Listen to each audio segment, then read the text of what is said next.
భారతదేశ విభజన అనంతరం ప్రధాన మంత్రులుగా నెహ్రూ, ఇందిరాగాంధీ వేసిన బలమైన పునాదులు దేశ అభివృద్ధిలో కీలకంగా మారాయని కేంద్ర మాజీ మంత్రి సర్వే సత్యనారాయణ అన్నారు.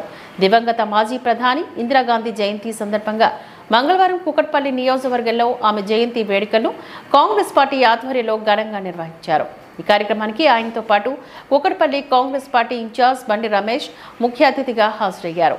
ఆలాపూర్, కేపీహెచ్సి, ముసాపేట, బాలాజీనగర్, బోయిన్పల్లి డివిజన్లో ఇందిరాగాంధీ విగ్రహాలు, చిత్రపటాలకు స్థానిక కాంగ్రెస్ నాయకులతో పాటు వారు ఇందిరాగాంధీ విగ్రహానికి, చిత్రపటాలకు పూలమాలలు వేసి ఘనంగా నివాళులర్పించారు.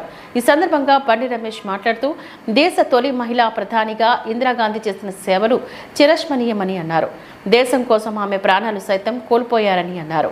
నేడు ప్రపంచంలో భారతదేశం స్థిరంగా అభివృద్ధి సాధిస్తుంది అంటే అది నాటి ప్రధాని ఇందిరాగాంధీ నాయకత్వ పటిమ అని అన్నారు.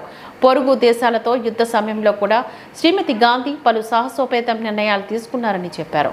ఆమెను ఆదర్శంగా తీసుకొని తెలంగాణ ముఖ్యమంత్రి రేవంత్ రెడ్డి పనిచేస్తూ తెలంగాణ రాష్ట్రంలో అభివృద్ధి సంక్షేమం కొనసాగిస్తున్నారని అన్నారు.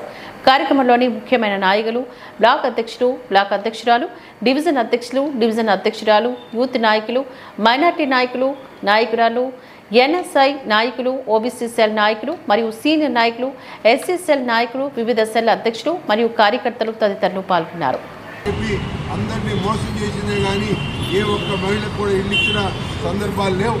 కాబట్టి మనందరం రేపు రాబోయే రోజుల్లో ఇందిరమ్మ ఇళ్ళు ప్రతి పేద మహిళకు అందే విధంగా కృషి చేయాలని, అంతేకాకుండా ఇంకా ఇతర కార్యక్రమాలు కూడా ప్రజల్లోకి తీసుకెళ్లి కాంగ్రెస్ పార్టీ పక్షాన నిలబడాలని చెప్పి మీ అందరినీ మనసారా కోరుకుంటూ ఈ అవకాశం కల్పించిన మా అన్న సర్వే సత్యనారాయణ గారికి, మా తమ్ముడు పండిట్కి, అట్లాగే మా తమ్ముడు సతీష్ రెడ్డికి అందరికీ కూడా మా సంఘ వచ్చారు.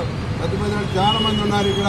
మరి అందరి పేర్లు చెప్పాలంటే అన్నగారు కూడా మాట్లాడాలి. ఇంకా వేరే డివిజన్లో కూడా ఈ కార్యక్రమం చేయాల్సి ఉంది కాబట్టి అవకాశం కల్పించిన అందరికీ పేరు ధన్యవాదాలు తెలియజేస్తున్నాను.